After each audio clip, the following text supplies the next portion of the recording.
Hey everybody, good evening to you. It is the 29th of April. Can you believe it? April, one more day, and then we're done. I'm Nate Eaton with EastIdahoNews.com. This is Courtroom Insider, breaking down the Chad Daybell case.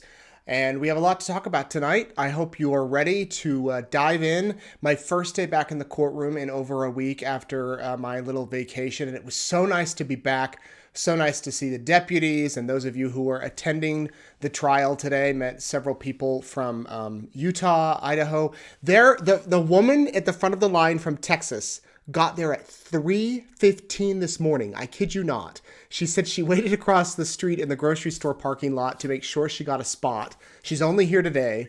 Very nice woman, and I forget her name. I did a quick interview with her, but I promise you don't have to show up at 3:15 if you plan to come. That is quite early. But if you get there around 7 to 7:30, you should be fine. Everybody has gotten in every day if you want to attend in person. That's one of the main questions I get from many of you is, what time do I need to get there if I want to show up? And that's what I generally tell people. Just don't show up tomorrow because there is no court tomorrow. There is a deputy who was tragically shot and killed about a week ago in Ada County. His funeral and viewing and memorial services tomorrow. So they've canceled court. We will stream that. It's at 3 o'clock Mountain Time. So if you're interested in watching that for the deputy, we'll have that wherever you're watching this. You can watch it and pay your respects as well. So here's what we have tonight. Where were those devices? I'm talking about the devices belonging to Alex Cox, Chad Daybell, and Lori Vallow. The FBI whiz, the guy that knows all this stuff, walked us through how they were able to track their devices during key pivotal dates and times of this investigation. And it's fascinating. It's fascinating what they can do. I wonder if this guy will be called in the Bryan Kohberger case, because Bryan Kohberger, they tracked his cell phone. And of course, his cell phone, from everything we've heard, was not around the home of the Idaho Four, the 4 students who were killed the night of the murders. It was at his house, they said. Yet they were able to track it the next day when it drove by the house. I'm getting sidetracked. But this witness who spoke today on behalf of the prosecution really knows his stuff and will be called again, most likely. And we didn't see him, at least we saw him in the courtroom. We didn't see him if you were watching the live stream. They didn't show him. They did not explain why. I imagine because he's a special agent with the FBI, they asked that his identity kind of be concealed so that now everybody in the world doesn't know what he looks like. But his name is Nick Balance. And we'll talk about what he had to say. We'll talk about a lot more tonight as well. 3 witnesses take the stand. Nick Balance was one of them, along with 2 family members. Tracking the cell phones, I talked about that. The cousins, 2 cousins of Tammy Daybell, or I guess I should say a cousin and her daughter, testified and got some conflicting stories, according to them, at Tammy Daybell's viewing. It was interesting what they had to say. What Chad told them. And some of the things he said. And then the big question, does Chad have a 2-story home? Because John Pryor says he doesn't. We'll look into that, and we'll talk about what went on about that discussion. We'll also, of course, remember JJ, Tylee, and Tammy. And I'm going to try to get through so many questions tonight. I know that many of you have lots of questions. Peggy is back as well with me tonight at her home working and, pulling those questions. So if you have them, send them to me. Want to show you this quick video today that we got of John Pryor showing up to the courthouse. Here he is, look closely, walking across the street. He has Chad Daybell's outfits there, his shirts. This is, I believe, the second Monday in a row we've seen him walk in with the dry cleaning, but he makes sure that his client is dressed well. So there's a bunch of dress shirts in there. So many of you were saying, well, who pays for this? Well, Chad does ultimately, but really it's John Pryor or Chad's family. Someone is paying to get these clothes cleaned. So there's an interesting little video clip of Pryor walking up to the courthouse with the shirts. And then I have one more clip I want to show you. I'll turn that volume down. There he goes inside the courthouse. Rob Wood showing up at the courthouse today. This is a better view for those of you who have not seen Rob, other than through those pixelated Zoom cameras, but this is the prosecutor. Rob Wood headed inside, and there he is. We got him walking in the courthouse too. So just some peeks that if you get there early, you get to see the people coming and going. Again, there's a gag order in place, so we don't try to talk to them. We don't want to be in trouble, and we don't want to be held in contempt or anything. Last year, we could have a little conversation with the prosecutors or the defense attorneys. You know what? Last year, I chased Jim Archibald and John Thomas down the street with a mic, and we actually did a couple of interviews, but not this year. Can't do that. At least we can't talk about the case. All right, so there's kind of an introduction to today. I mentioned Nick Balance. Nick Balance is a member of the FBI CAST team. That stands for Cellular Analyst Survey Team. This is an image that our sketch artist Lisa got last year at Lori Vallow's trial. So I want to be clear, this image is not from today, but he has 0 photos online, at least that we could find. Probably why he was not on video this morning.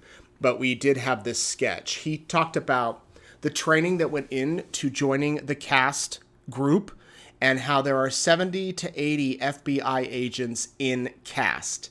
And their job is to analyze cell phone data and put it all together and map it out, and they get excuse me, as specific as they can get. Here is an example. This is just an example of some of the maps we saw today in the Daybell case. I know many of you watching on the live stream couldn't see the exhibits very well. It was a poor shot, and it's hard to watch a screen on a screen. But here is kind of just an example. This is not from this case. This is just one that I found online. But he would talk about the little dots there, and that could be an example of a device. And he would talk about how far away that they would be, from movement, and track them and bounce off of cell phone towers and things like that. So that's kind of the map view that we went through today with Nick Balance. Now, there are on cell phone towers sectors, 3 sectors. He said to think of it like it's a pie divided into 3. And so wherever the sector is, it's going to beam out that way and beam out this way and beam out the other way. And that's, if you're standing in this sector over here, your cell phone is likely going to hit that sector on the tower. Cell phones are trained, where's my phone, to find the strongest tower nearby. So I'm in Boise tonight. There are more of cell phone towers in Boise than there would be in Salem, Idaho, or maybe parts of Montana. There's far more cell phone towers in New York City than there might be in Boise. So what my phone knows to do is that when I go on to make a call or make a text, it automatically knows to find the most powerful tower that it can connect to so that I won't lose a call and my text will go through. And Nick Balance talked about this. So it's quite possible if you're in a remote area that your phone might not connect to the closest tower. It might connect to a tower past that one because it's stronger and more powerful. He compared it to like a sprinkler system when you're watering your lawn. That sometimes when there's overlapping coverage. So this tower here and this tower here, they might have overlapping coverage here in the middle, like a sprinkler system, just to be sure you're covered, versus having it spread out so that your calls drop. He talked about most cell phone companies capture the majority of your data, but Verizon does not capture your text message location. So if I made a call to my wife tonight, it would be able to find pretty accurately, pretty close, I believe he said within 100 meters of where I'm at, based on the cell phone, or where my device is at. That was another big thing. We're talking about devices here, not people. devices, because who knows who has what device. Lori Vallow had Tylee Ryan's device. It wasn't Tylee, it was Lori. So I could make this call to my wife in Idaho Falls and it could track that here I am and there she is. However, if I sent a text message from here, Verizon, I have Verizon, they do not track where texts originate from. Other cell phone companies do. Also, important to note, with this particular witness, it doesn't pick up the actual texts. It knows that I sent a text. It knows who received the text. It doesn't know what the text contained. That would likely be another search warrant, and maybe somebody else could talk to that. But again, if all of my texts are stored in the cloud, then they can get a warrant and pull them down from the cloud. If I don't have them stored in the cloud and I quickly delete them, I don't know how they would find those. So that's kind of a little bit of background on this witness. He talked about a test used with, it's called the GAR test. And basically it's Gradation Autonomous Receiver.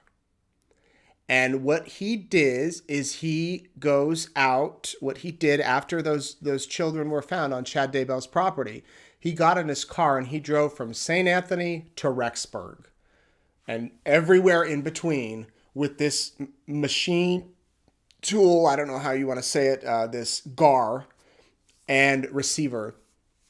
And then he's able to figure out when these particular phone numbers associate and Google and Gmail accounts associated to Alex, Chad, and Lori and anyone else were used in those areas, in that space. And there were areas of interest. These were the areas of interest he talked about. The burn pit at Chad's house, Tylee's burial location, JJ's burial location, Chad's home, Lori's apartment, Alex's apartment, Salem LDS Church, the Holiday Inn Express in Springville, Utah, the Evergreen Cemetery in Springville, the Wireless Revolution in Rexburg, which apparently is where Chad was sometimes getting these burner phones, these track phones, Walmart in Rexburg, the BYU Idaho Library, we know that Chad would go there to write, the Sportsman's Warehouse in Idaho Falls, Idaho Falls, that's where Alex was buying his ammo, and the Residence Inn in Kansas. And that came into play earlier in the trial when Lori went with Melanie, her niece, and I believe Audrey Baratario, the friend, around the dates, some significant dates. So basically, these were the areas of interest that Nick Balance was looking at to see when the phones matched up one with another. Now, there was a lot of technical testimony this morning, 3 hours from Nick Balance, going through slide after slide after slide, talking about when Chad's phone was texting Alex, Alex's phone was texting Lori. But they between the three of them, who was communicating with whom, who was calling whom. The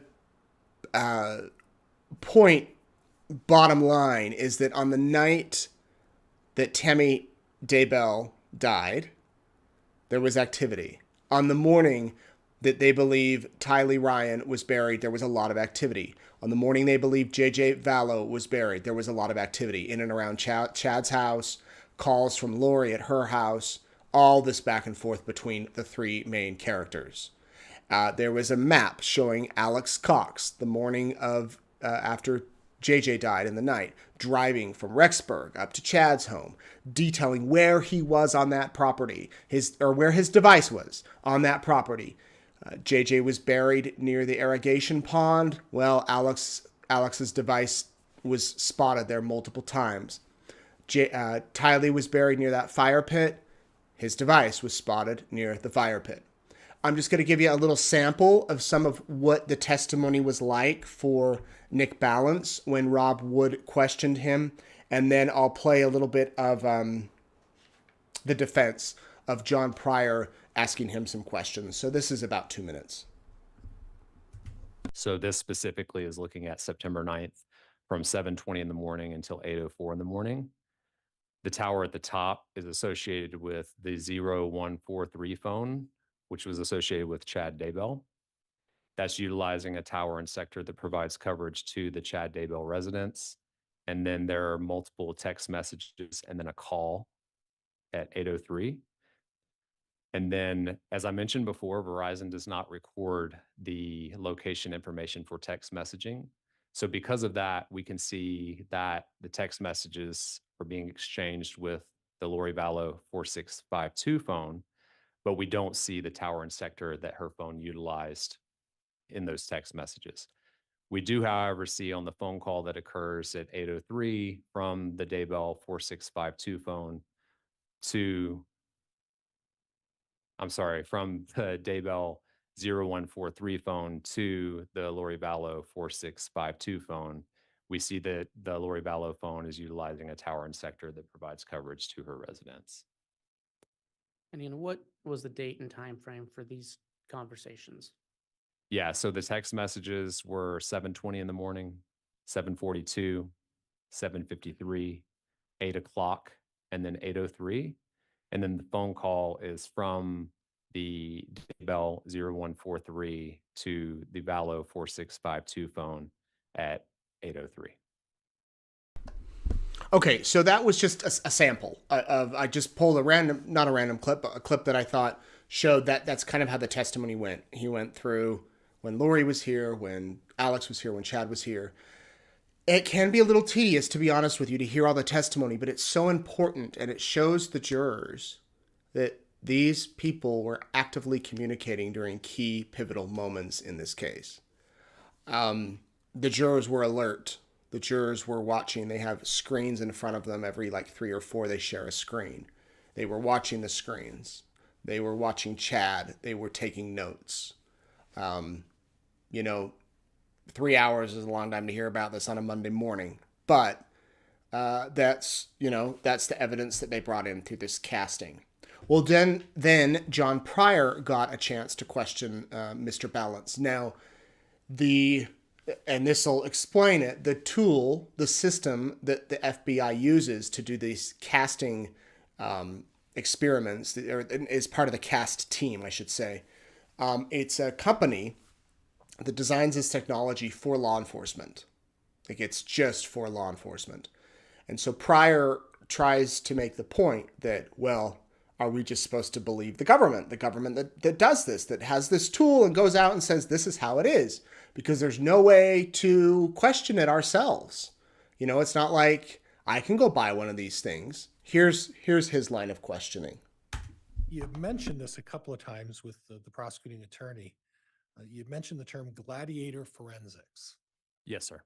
Now the way I understand gladiator forensics is that's a tool used by the FBI. They're a company, and they provide a tool that's used by the FBI. But that company will not provide their tools to anybody but the FBI. Is that fair? No, my understanding is they will only provide or sell their equipment to law enforcement. I don't think it's specific to the FBI. To the government. Correct. So an independent person can't get a hold of this information from Gladiator Forensics and do their own analysis of what your data is showing. Is that right? No, the information, most definitely. That's whenever it records the information as a part of the drive test, we have a raw data file that shows all of the different measurements and the latitude, longitude of the location of where the device was when it took those measurements. Well, you're providing the data, but the actual tool and the program itself is not available to anybody unless you're within the government. Isn't that true? I believe their specific company only sells to law enforcement. So you folks have the program. You folks have the way to input the data into your program that's only the government has access to. Is that right? So we have a tool that allows access to it, but Gladiator doesn't make the only tool that would provide that same information. Okay, but the tool that the FBI is using is not available to the public at large. Is that right? That's correct. Okay, well then, Nick Balance went on to explain that the actual tool might not be, the actual system might not be, but you can get the components of the system and then you can do it yourself. So if I was smart enough to know this stuff, I could buy the parts of the system and go out and do my own driving test. And when Rob Wood questioned him again on redirect, he said that there's other companies that do this sort of stuff. So the defense could have hired a company to go out and do their own drive test and compared the data to the data of the FBI. It does not sound like the defense did that. But it is an interesting point for Pryor to bring up that, here's the government test, here's what they found. And when I say the government test, I shouldn't say that because it was, I guess the FBI is the government. The FBI used this tool made by a private company to go out and do the test. So again, there was 3 hours of that testimony. If you want to go on and listen to it all, we've got it all on East Idaho News. But what was interesting is we took lunch, and then after lunch, 2 family members took the stand. One is the cousin of Tammy Daybell. The other is that cousin's daughter. And they testified about what Chad told them at Tammy's funeral. First of all, both women live in Utah, and they said they were stunned when they heard that Tammy had passed away. And, excuse me, they went to the viewing, and the first person to testify was Hannah Parker Munoz. And she said that she noticed something. She went through the viewing line twice, once with her dad, and then about 2 hours later with her mom. And Chad's stories didn't quite match up. So here's what she said happened when she went through the viewing line with her dad the first time. So, ma'am, just in context of what Chad may have said in that conversation, can you explain to the jury what you first remember him saying about anything? Yeah, he said that Tammy had been sick that day. He said that she had been vomiting and coughing. And then around 10 p.m., she had vomited again and then came to his office and said that she was feeling a little bit better. And he said that she was going to bed and that he stayed in his office working. And then around 1 a.m., he went upstairs and found Tammy on the floor. And he said that she had rolled out of the bed and was on the floor and that he found her cold and already passed. So that was a lot of information. Just for clarity, I'm going to ask some follow-up. So when you said he described this, was he talking about the night that she passed? Yes. Okay. I think you said that she came to him at 10 o'clock. Is that right? Yes. What time do you remember, if at all, that he said that Tammy went to bed that night? He said Tammy went to bed around 10. And what time was it that you said he finally went to bed himself? Around 1 a.m. And when was it that he said that he found Tammy on the floor, passed away? Around 1 a.m. So is there any question in your mind that that's precisely what he said? No.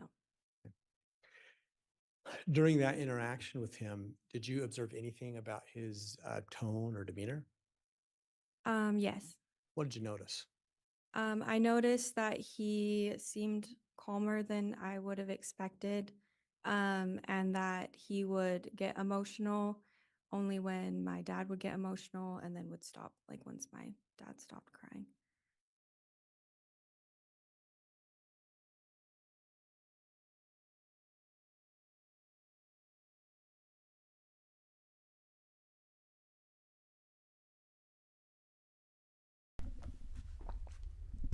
Okay.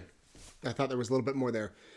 So he'd get emotional when Chad got emotional, and then he wouldn't when the other person wasn't emotional. Then 2 hours later, she goes through with her mom, and she noticed that the story changed a little bit when Chad was asked what happened. Here's what happened when Hannah went through with her mother, who, after this testimony, then took the stand. Could you please just explain to the jury your experience when you went through the line with your mother? Yes. So They were talking, and Chad was telling us what happened. And he said that she had been coughing that day, um, and that she'd been coughing pretty violently. So he was worried about her. Between 9 and 10, she came down to his office and said that she was going to rest and go to bed. He said that he was worried about her, so he went to bed at the same time. And then at around midnight, he woke up to her rolling out of bed and hitting the floor. He said that he went to check on her and had found that she had passed. What was your immediate reaction when you heard that account of things? I was confused at first Why? because it was inconsistent with what I had heard earlier that evening. Did you say anything at that time? No, Did you ask Chad any questions about the explanations at that time? no. Why not? I was confused, and I also didn't feel comfortable. The conversation was being had between Chad and my parents. So, without saying anything that she may have said in response, did you later explain this difference to your mother Yes. and to anybody else? To my mom, and then later to Samantha When did you first explain it to your mom? that night after the viewing. Okay, so the stories are different. The timing's different. Within a matter of 2 hours, it's hard to wonder about what Hannah was thinking, but she told her mom that night, and she eventually told Samantha Gwillem. I know that Samantha has said publicly that when she found out her sister died, she thought, this isn't right. My sister's healthy. She immediately thought something was up. She did her own research within a matter of hours, days. She found out once she was aware of Lori Vallow, she did the research and found out about Charles and everything else. So notice that Hannah said upstairs, downstairs. Tammy came downstairs, went upstairs to bed, the back and forth about the upstairs and the downstairs. Pryor then goes up to cross-examine her. Asks her a couple questions. Asks her, some clarifying stuff. Then he says this. Did you mention about him going downstairs to meet with Tammy going downstairs to meet with Chad at any point? Yes. Okay, and what did you make reference to? When I was talking to Chad with my father, Yeah. he said that Tammy had gone down to say that she had thrown up and was feeling a little better and then was going to bed. Okay. Um, Okay. So Tammy was upstairs in her bedroom, and then she went downstairs to go into an office to talk to Chad. Is that what you understood? yes. Okay. Are you aware that this is a one-story home, ma'am? No, I've never been to their home. Okay. And then again, when you were in the line with your mother, and you mentioned something about going downstairs, which downstairs were we going to? Again, I haven't been to their home. Okay. Nothing else, Judge. Thank you. Okay, so is it a one-story house? Does Chad live in a one-story house? What was this talk of upstairs and downstairs? Well, I did some checking, and the home is technically a one-story house, but look at this. You see that little part? Where's my little arrow or my little draw tool? Right over here. Let's go with purple tonight. See this? There's the add-on. There's a window right there. This part of the home is 2 stories. And somebody who knows the house told me there are stairs to a 2nd-story loft above the garage.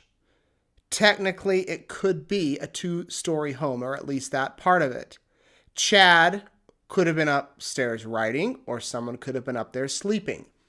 And I don't know why the prosecutors didn't come back and address this. Now, granted, Hannah said she'd never been to the house, so she might not know either way.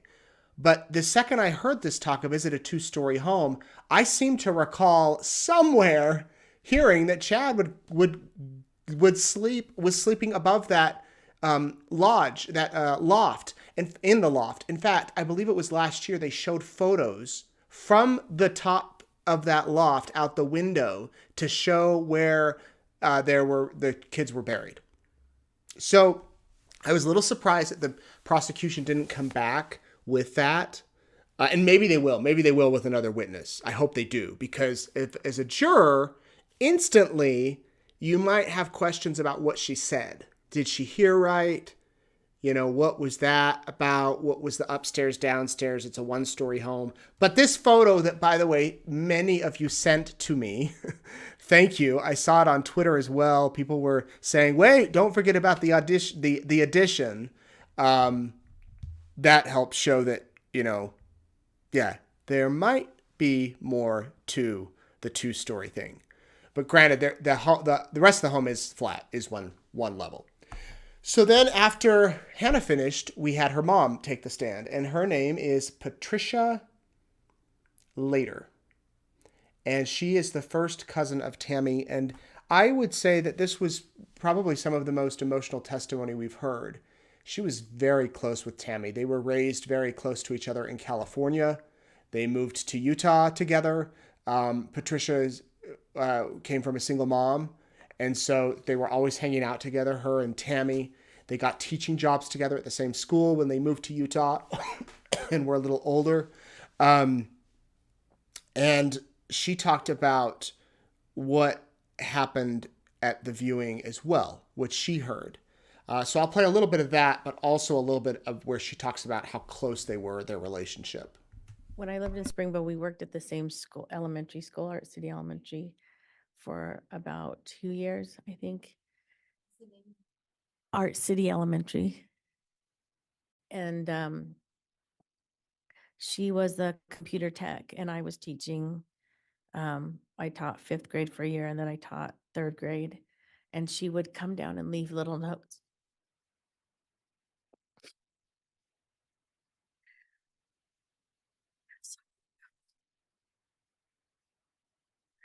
She would leave little notes for me with like inside jokes. I still have one in my nightstand. Excuse me. I would visit her at home sometimes, and I'd be out driving and I could just stop by and we'd chat with each other and visit. I want to draw your attention back to October 19th of 2019. Did you learn of Tammy's passing that day? Yes, I did. How did you learn of it?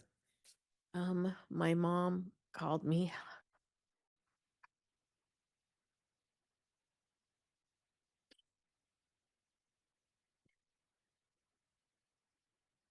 My mom called me on the phone.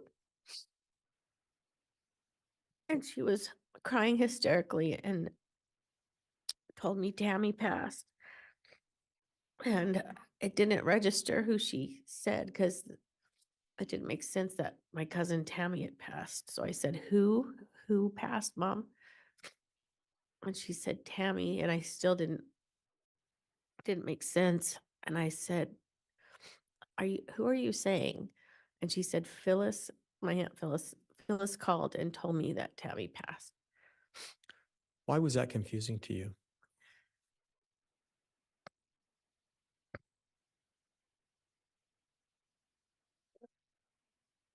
Just didn't make any sense.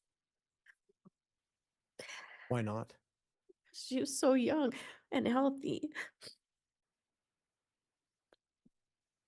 Did you have the opportunity to attend her funeral and viewing?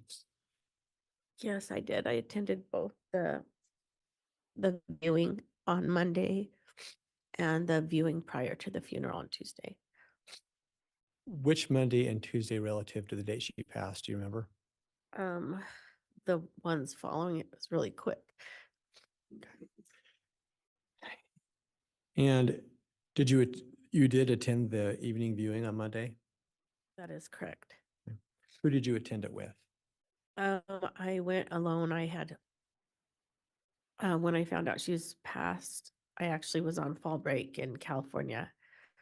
So I flew back on Monday. I think my flight got in like 5:45. And then I went to the funeral or the viewing after that. When you were there, did you see your daughter Hannah? Yeah, so when I walked in, um, I was really upset and kind of looked for someone comforting, like some family. And did you and Hannah have the opportunity to go through the viewing line? Yes, that we did. Were you standing next to each other when you did that? Yeah, she was right next to me with her hand on me. Yeah, Did you see Chad in that viewing line? I did. Did you observe anything about his emotional state or demeanor that night? When I was going through, he was just talking with people and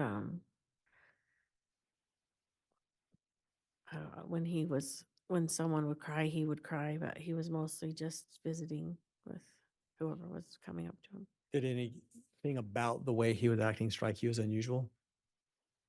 Um, I felt like he should have been more sad, I guess. Did you, at that point in time, did you engage him in any conversation?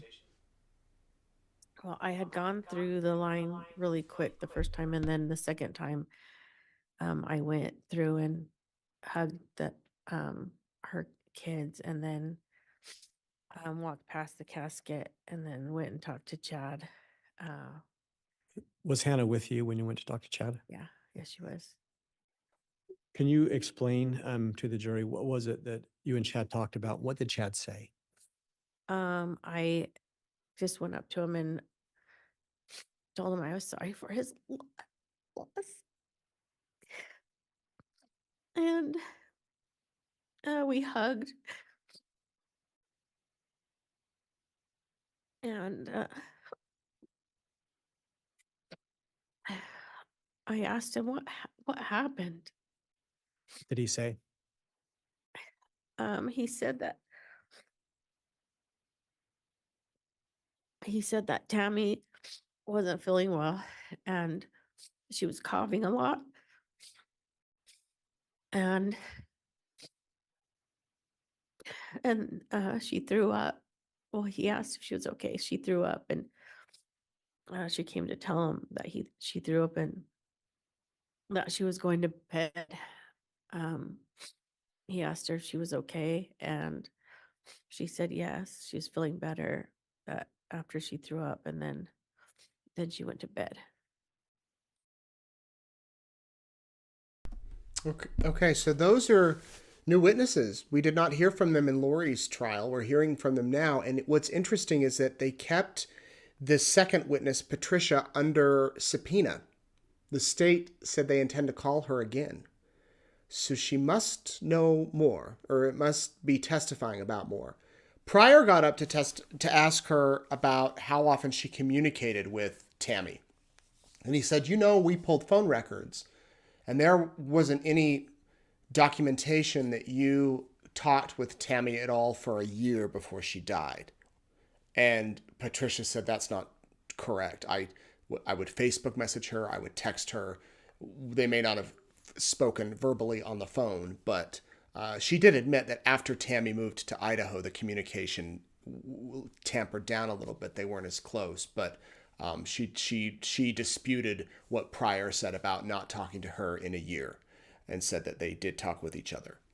And that was it. That was our testimony for the day. Tomorrow, as I mentioned, there's no court, but then we'll be back Wednesday with some witnesses that I'm excited to hear. They said that there are some witnesses coming from out of town, and there, I believe, is 1 or 2 experts, they said. So we are on 34 witnesses. That includes Vince Kayakamanu testifying twice. 34 witnesses. We're getting up there, and we're on week 4, maybe 5 if you count jury selection. So there is a lot happening. A lot of questions I want to get to, but before I get to that, I do want to say that tomorrow, even though there's no court, I will be doing a Courtroom Insider, and I'm going to take a look back at some of the testimony from last Friday that I didn't get to. There's some interesting bits in there from the realtor, from the funeral director, from the principal who's still under subpoena. I want to talk about that. And then I want to talk about, and hopefully I will have a really great interview with an expert on the religious stuff. So many of you are messaging me questions about the religious angles of this story that have come up. The patriarchal blessing, portals, the near-death experiences of Chad. Where did those, where do the ideas come from? And why are we so fascinated in general as a population with not even near-death, but life after death experiences? I've tracked down somebody who I hope to interview tomorrow and play it for you tomorrow night. So if you have questions based around the religious angle of this whole case, send them to me and I'll try to have this expert answer them. And we'll be fair. We won't, embellish stuff. We'll just kind of say it as it is, as I hope I do every night. And we'll talk about that tomorrow night. So even though there's no court, Courtroom Insider will be in session tomorrow night at 6:30 Mountain. I hope you're here, and we will talk about that. Here is a photo I took yesterday or Saturday at the memorial service for JJ and Tylee, and I want to read you some memories that we have about the friends. So 2 friends that submitted these memories that were read at the memorial. This is from Tylee's friend, Noelle. Tylee's humor was the best. There's something that we connected off the bat. She would whisper witty, sarcastic comments to me during class, and I'd start laughing a ton. I loved how she was a loyal friend. She would never hesitate to text me a quick pick-me-up when I was nervous for a test, or even just always compliment me. She has the biggest heart that was always seen through her relationship with JJ. Anyone she loved with her whole heart. And then another friend from named Emma, said, one of my favorite things about Tylee, and arguably one of her best traits, is her fierce love and loyalty. If you were friends with her, she would defend, love, and protect you to no end, especially if you were JJ. To this day, I still strive to treat others the way she treats JJ, whether it be as a sister, friend, coworker, daughter, wife, or anything. My favorite and most vivid memory of Tylee is the last primary program her brother was in when they were still in my ward. JJ was up on the stand, smiling, bouncing, giggling, singing along to primary songs, or with all of his heart, with so much joy and excitement. For a few seconds, I watched him. I couldn't help but smile. Then out of the corner of my eye, I caught Tylee. She moved a couple pews up in the chapel to help watch and support JJ. She was sitting there, singing along with him, and you could see this pure love and adoration from him beaming from her as she watched her little brother. She did such a good job of celebrating his happiness while encouraging reverence, yet somehow not dampening his bright spirit. I don't know how she did it. Tylee is the type of person I strive to be in each new chapter of my life, and I hope to continue adding her positivity and love to the world while she is not here to do it herself. I'm forever grateful for the time I knew her, her memory, and our friendship. And so tonight we remember Tylee and JJ and Tammy and Charles Vallow and the lives they lived and the impact they had on so many people. Okay, let's get to your questions. There's a lot. I'm going to try to get through as many as I can. You guys are so smart. You have all of these great questions. First of all, we have some shout outs. Crystal Coy, thank you. Jody Fisher, Renee Johnson, who's apparently a big fan of Emmy. Well, Renee... excuse me, we're big fans of you. Jenny Allison, Lisa Poole, hi Lisa, Emma McNeil, Jamie, all the Jamies out there saying hi to you, Rob Lamb, Katie Anderson, Diana May from Bermuda, Jamaica. I was in Jamaica last week. I was thinking about Jamaica and Bermuda. Well, not really Bermuda because I've never been, but my feet were in flip-flops all of last week, and today I wore shoes for the first time. My feet were feeling it. Bonnie Davis, thanks for watching. And Marcia Bardowski So good to see you there. We appreciate you all watching, and all of you for watching each and every day and as often as you can, whether it is live or after the fact. Okay, here we go. Question number 1 from Tiffany. I'm wondering if after this case with Chad Daybell, you will follow the trial of Jeremy Best, the guy who shot his pregnant wife and then murdered his beautiful baby boy, Zeke. Tiffany, yes, we are following that trial or that case. And when it goes to trial, we will be there. I don't know if I personally will be there. Caitlin Hart, my colleague, she's been following that case. I've done a little bit of reporting on it. And of course, I know the key players. I know Jim Archibald, that's his attorney, and the prosecutor. I know Bailey Smith out of Teton County. And on that, for those of you that don't know the case, this was a horrific case right after Thanksgiving of a man who was spotted naked in a convenience store, completely naked. He was taken to the hospital and released a few hours later, and he went home and he shot his pregnant wife, and both of them died. He then took their toddler, Zeke, and you're right when you say adorable, because this kid was adorable, and he cut his throat, and this child died. And he was found, Jeremy Best, the suspect, was found naked in a sleeping bag the next morning after an Amber Alert went out. And he is now facing murder charges and the death penalty. And the prosecutor has brought in Rachel Smith, who was on this case, the Daybell case. She's assisting with the case. So it is a horrible case. And but we will cover it. I thank you for asking. Nate, this is from Victoria. Are defense attorneys supposed to be condescending and patronizing? Nate, are defense attorneys supposed to be condescending and patronizing bullies, or is that just Pryor's style? This is a serious question and not a jab at Pryor. I think every attorney has their own style. That clearly is John Pryor's style. He's done it from the beginning. I think that's truly how he is. I've had private conversations with Pryor before the trial, and he is polite. He's been polite to me, but when he gets in court, he definitely, stands up for what he thinks.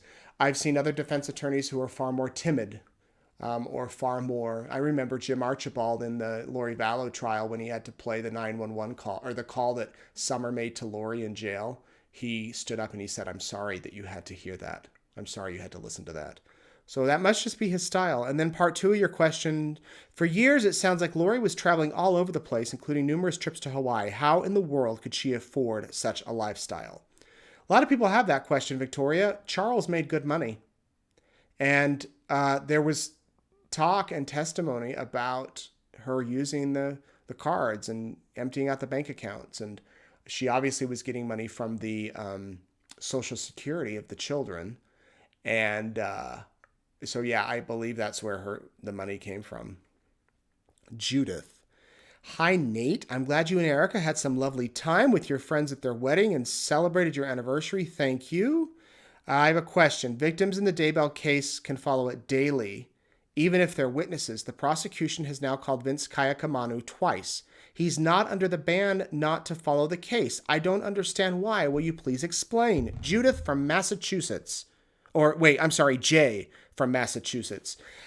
Jay, he is the agent officer in the case, meaning I don't know exactly 100% what that means, but he gets to sit in the trial the entire time. He's exempt. He is the go-to when the prosecutors have a question. They can turn around and talk to him. He goes into their meetings when they discuss things. He's like the law enforcement guy. In the first case, it was Ray Hermosillo with Rexburg Police. He was the agent officer. So he's exempt from those rules. He gets to be in there for every second. They want him in there every second.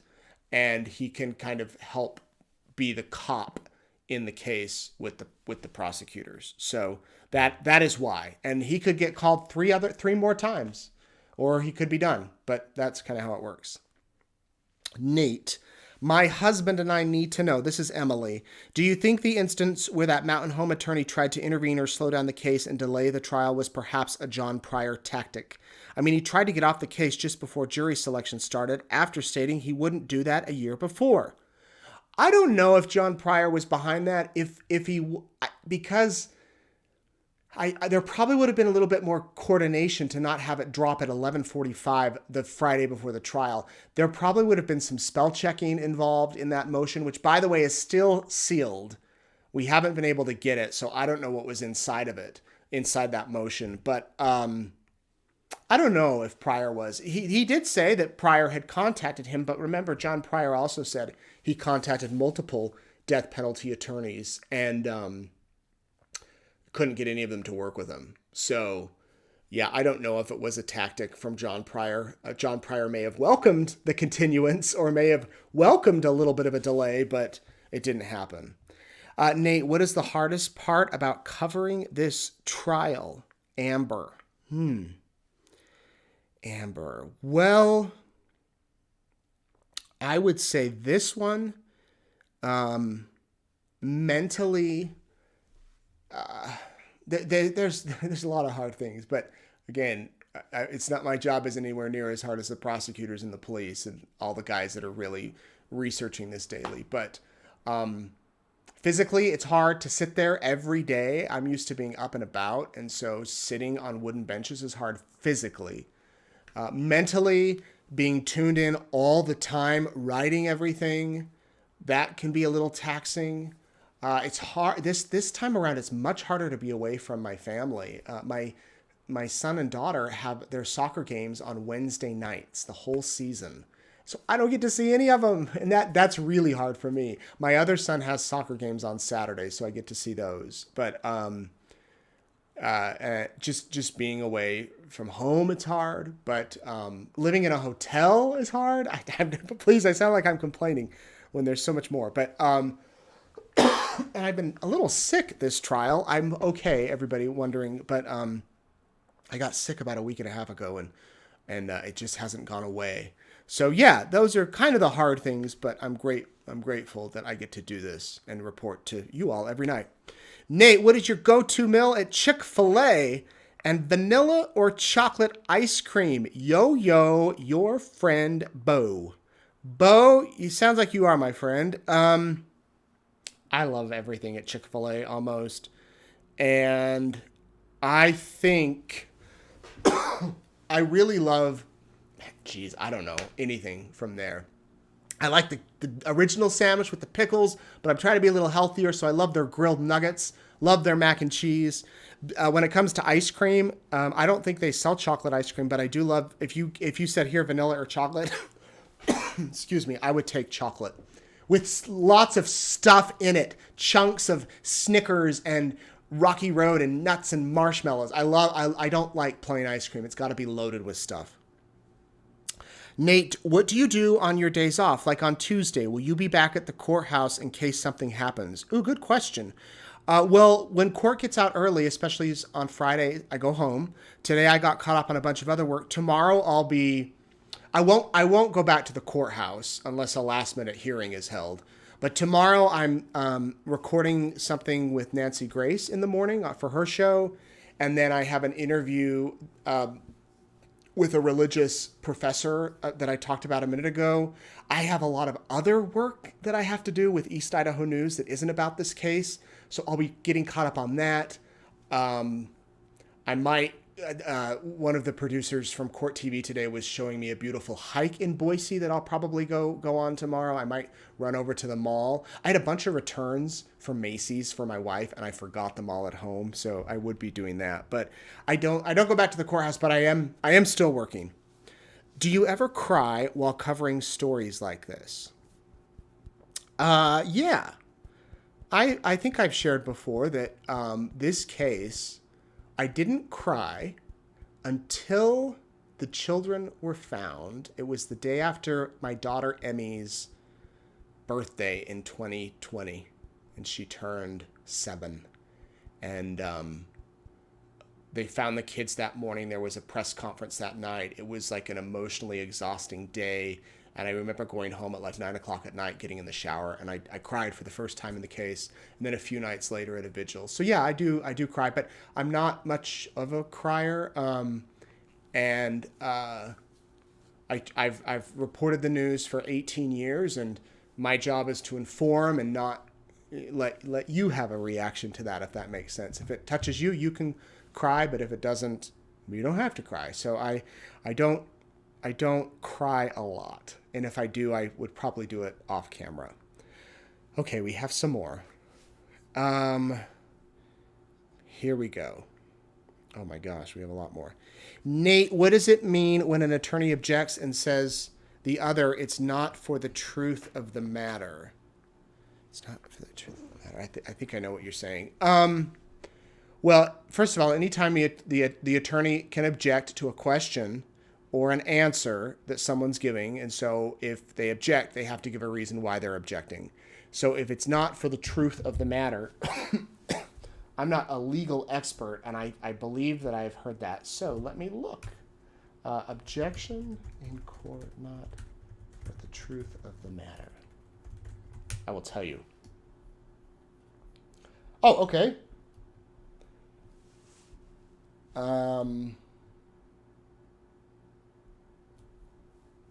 You know what? I think I'm going to do some research on that and get back to you, because there are. I'll get back to you. I'll answer that one tomorrow. Okay, because I haven't seen that question and I want to be sure I give it to you accurately. Cheryl, do we know when and where Tylee was murdered? Well, we know her last sign of life was September 8th of 2019, and they believe that she was killed sometime in that 24-hour time period. We don't know exactly where, and we don't know exactly how, and we don't know the cause of death because of what was left of her. We do know at one point she was burned, but before she was burned, was she suffocated? Was she shot? Was she... I don't know. And so we don't know why, and I don't think we ever will unless whoever did it talks. And so far, those people have not. Can you talk to the lawyers about non-trial matters like the weather and lunch, or nothing? No, we can. We just, with the gag order is just to not talk about the trial or the witnesses. But they're being super careful to avoid us, and we're being super careful to avoid them. I talked with a law enforcement officer this afternoon, just talked about how often do you get to go home, talked a little bit about the weather, stuff like that. But I want to be super careful because that is immediately where I would go next. Like, so who's on the stand tomorrow? And I don't want to get in trouble. Beverly asks if Chad's parents are still alive. Yes, they are. They are. We might see them during the trial. Ryan asks what Chad eats for lunch. I don't know, but I do know, or I have heard, that he brings a lunch from the jail. And when the attorneys go have their lunch and the judge and the jurors, he gets to eat his lunch. So I don't think that they're ordering him in Chick-fil-A or vanilla ice cream. Was there even an autopsy done on Alex? Paul asks. There was. There was an autopsy done, and it was pretty thorough from what we understand. I will show you. You can read about it on East Idaho News. We have, here I'll full screen this, the medical examiner and toxology reports on Alex Cox. We put that up on May 8th of 2020. And there it is. Cause of death, I'll zoom in on this. Bilateral pulmonary thromboemboli. Contributing cause of death, atherosclerotic and hypertensive cardiovascular disease. Manner of death, natural. And this is the full report. It says that Alex reportedly complained of chest pain and shortness of breath for approximately 1 week before being found unresponsive on his bathroom floor on 12/12 of 19, transported to a local hospital where death was pronounced shortly after arrival. The decedent had no past medical history and was not taking any routine medications. His wife reported the decedent had complaints of burning in his chest and shortness of breath the week before on 12/6 of 19. Law enforcement also relayed they have an open investigation involving him. Based on the autopsy findings and the investigative history, it is my opinion that Alexander Lamar Cox, a 51-year-old male, died as a result of bilateral pulmonary thromboly with contributing factor of atherosclerotic and hypertensive cardiovascular disease. You can go read that whole thing. I butchered those words. I know that. It's 7 pages. I mean, it goes down to the fact that he was in a zippered body bag. There was a tube protruding from his mouth, pads on his chest, a general exam. He was 73 inches, 227 pounds, 51. The eyes had hazels, the nose bridge. I mean, they go into really deep stuff, a really deep medical thing. I know you all have theories, and I have maybe some of my own. I don't know what they're true. Many of you have emailed me the fact that he went to Mexico and got drugs, and did that contribute to this? Some have said that maybe he was one of the first COVID deaths because he went to Vegas around Thanksgiving and got married. Some have said that you could inject somebody with a drug and immediately kill them, stop their heart. I mean, there's so many theories out there, but that's what they are. They're theories, and the experts said that it was a natural death. And that's all I can say. I mean, I wish we could know. Maybe one day we will. Is Heather called for the state or the defense? Eileen asks. Excuse me. I'm assuming you mean Heather Daybell. She's called for the defense. I shouldn't say she's called. She's been subpoenaed for the defense. Whether she testifies or not is up to John Pryor. And then I don't know what he'll ask her, but then the prosecution will have a chance to cross-examine. Chrissy says last week they talked about people in Chad's ward. I was just wondering if it was legal to say minors' names in court. Doesn't seem like it should be legal. They were talking about the light and dark and the kids in the Sunday school he was teaching. Yeah, I talked a little bit about that last night. I redacted their names.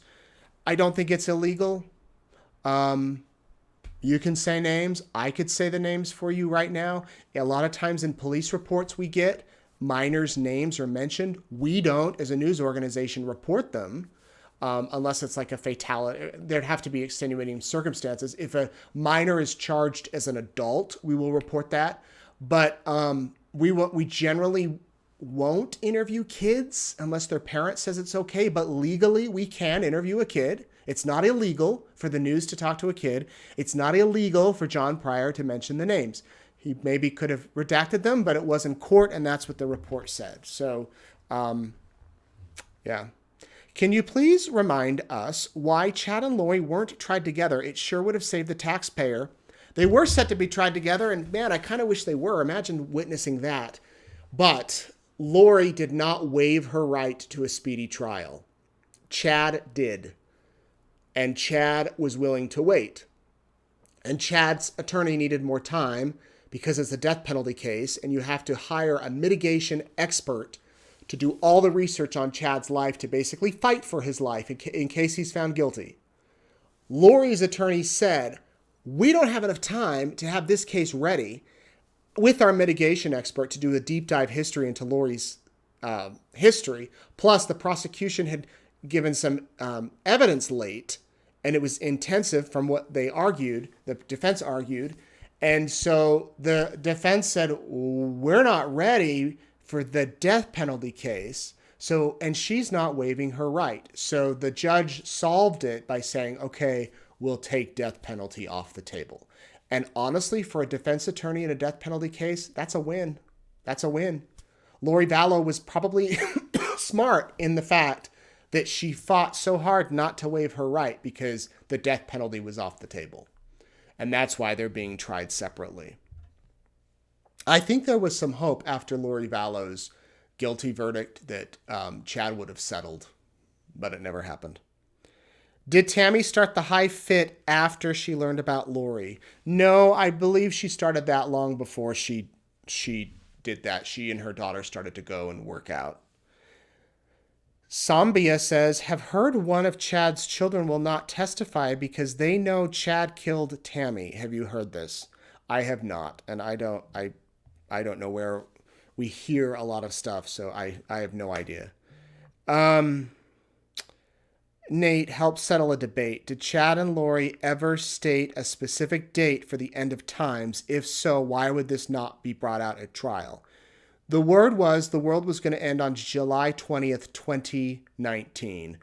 You can go, 2020. July 20th, 2020. You can go watch my interview with Melanie Gibb. I asked her about that. I don't know why they haven't brought it up, other than it might not be particularly relevant, and it would be maybe hearsay. Somebody would have had to hear that directly. Plus, there might be other bigger things that they can focus on rather than that. Okay.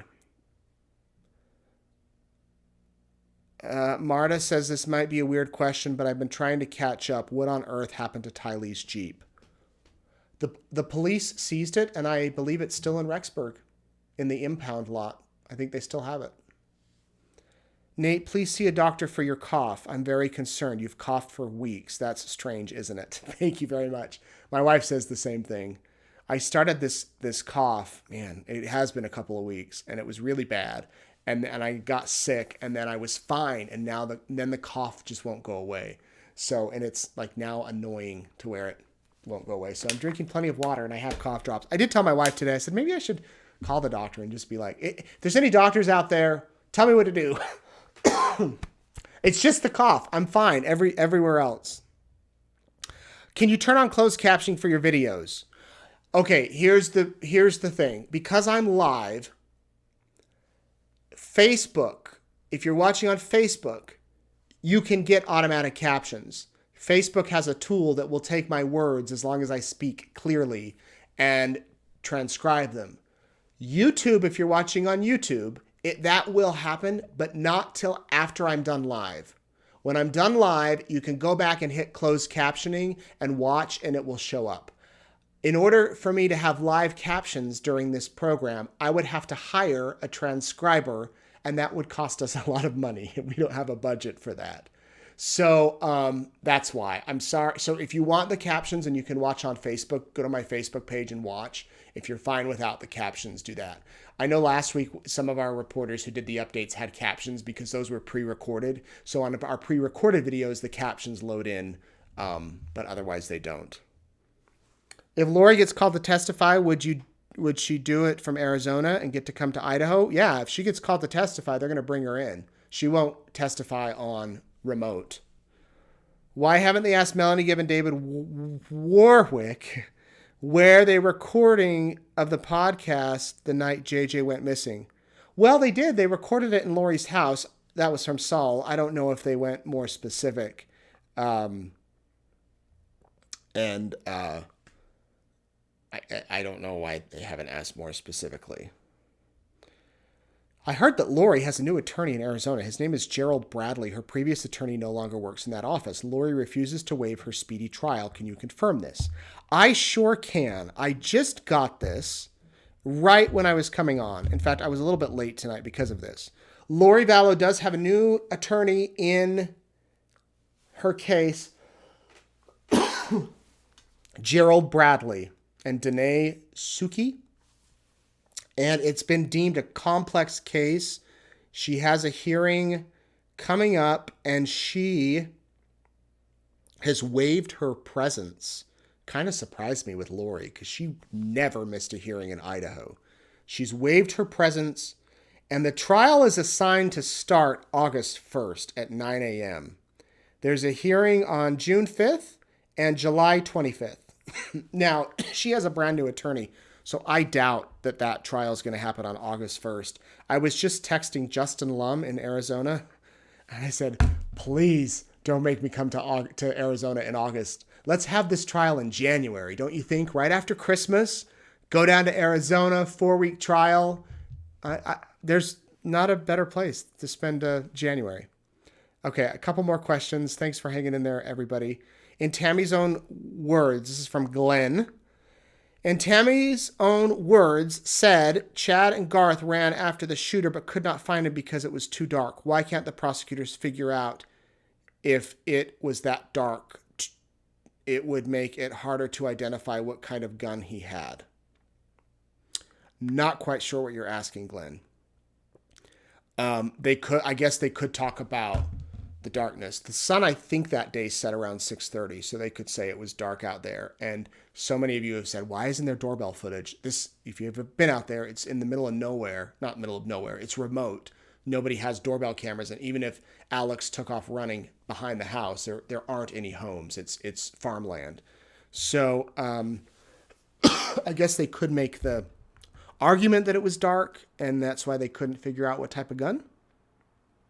Has anyone from Chad's family attended? Siblings, parents, etc.? Not yet. They have not yet, but I would imagine that some might soon. And we'll see if they want to talk to us, and if they do, I'll bring those to you. We did hear today in court, Tammy's aunt Vicky was there, and then those cousins who testified, and then some extended family members were also there. So they got to come to the trial today, and that's it was good to see them, and good to see more and more people coming. Okay, I think we made it through. Peggy, did we? I think those are all of the questions we have tonight. Thank you very much again for watching. Here's what I ask you to do. If you could go on and like my Facebook page so that you can stay up to date. You can follow me on Instagram, my Twitter feed, East Idaho News on YouTube. If you hit our subscribe button, we will love you forever. This is going to show you how to do that. You can follow us and get all the updates, and we will be not streaming tomorrow because there's no court, but I'll be live tomorrow night at 6:30, Courtroom Insider, with all of the information that you need about the case. One quick thing too, a reminder of the charges Chad is facing. 3 counts of first-degree murder for Tammy, JJ, and Tylee. 3 counts of conspiracy to commit murder, Tammy, JJ, Tylee. Grand theft and insurance fraud. The state must prove all of those charges or some of the charges. If they only prove some, then there's going to be a not guilty verdict. If they're able to prove all of them, then there will be guilties across the board. It's up to the state. Chad Daybell never has to prove his innocence. He never has to take the stand. He never has to say a word. And the big question is, will he? Will he take the stand? As Vinny said the other day, he worked his whole adult life, or at least the past 5 or 6 years, to get readers, to get followers, to get people who listened to his words. Will he be able to get 18 more in that courtroom, or will he not? And will he spend the rest of his life in prison or await the death penalty? And that is what this whole thing will boil down to when the state rests in a week or 2 or 3, and then the defense takes a week or 2, and then the jury gets to take it. And when they take it, they will debate whether there's guilty across the board on all of these or not.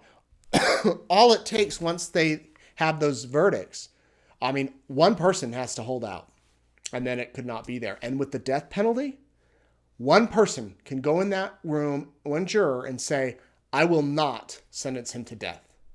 And if one holds out, he doesn't get death. He gets life in prison. There's only the 2 if he's found guilty. So, again, those are the charges. Sometimes we get so in the weeds of the testimony and the witnesses and everything, day after day after day, we forget, well, what is he actually charged with?